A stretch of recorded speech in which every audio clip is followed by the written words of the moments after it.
To the UK and speak to William Booth, a lecturer in Latin American history at University College London. Thank you so much for your time, William. Is Brazilian society essentially a mirror of what's happening in the US? In other words, will Bolsonaro supporters always believe what he says and say that the left is essentially evil?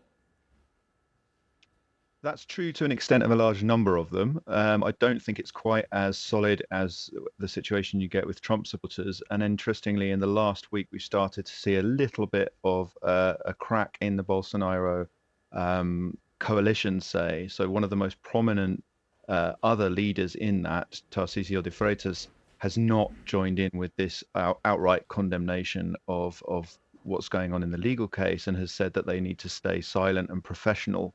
And that's caused tension with Bolsonaro's sons, who are, of course, some of the main cheerleaders for Bolsonaro himself.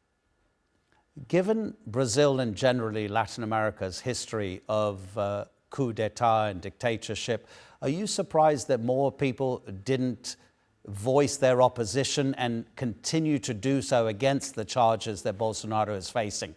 I mean, from everything that has been made public so far, it looks like the prosecution has a very strong case. There's even an accusation, as you know, William, that the idea was possibly to even try to kill Lula da Silva, who beat Bolsonaro 3 years ago.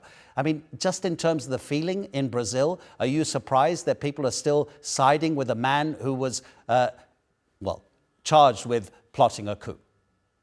Not really, given the extreme polarization of politics in that country over a long period of time. And of course, there is a history of coups, as you mentioned. And it's interesting, this is probably the worst relationship between the US and Brazil since just before the 1964 coup. And those tensions have been there throughout. They were there throughout the democratization period, although they weren't so extreme.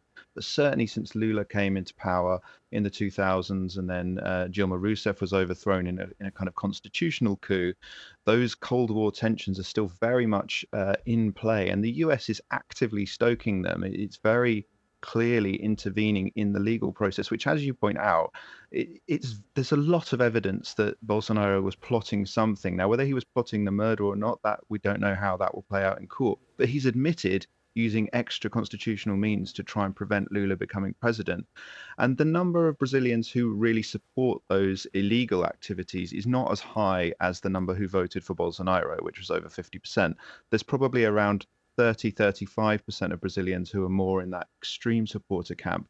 And interestingly, these tariffs, this intervention from Trump, has seen a bounce in support for Lula because it's tied to Brazilian nationalism. This is a foreign government with a history of interfering in Latin America that's doing it again.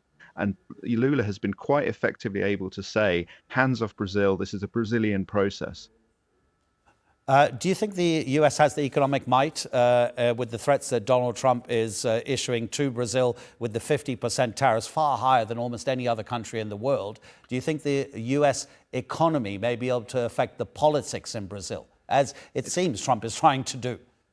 Yeah, he's certainly trying to. And Trump's view is that the US is powerful enough to turn any politics in a direction that's more favorable to the United States. I think in the Brazilian case, this is really interesting because Brazil is an extremely important hub of these new multilateral global trade links with China, with Russia, but with lots of other parts of what was formerly called the Third World.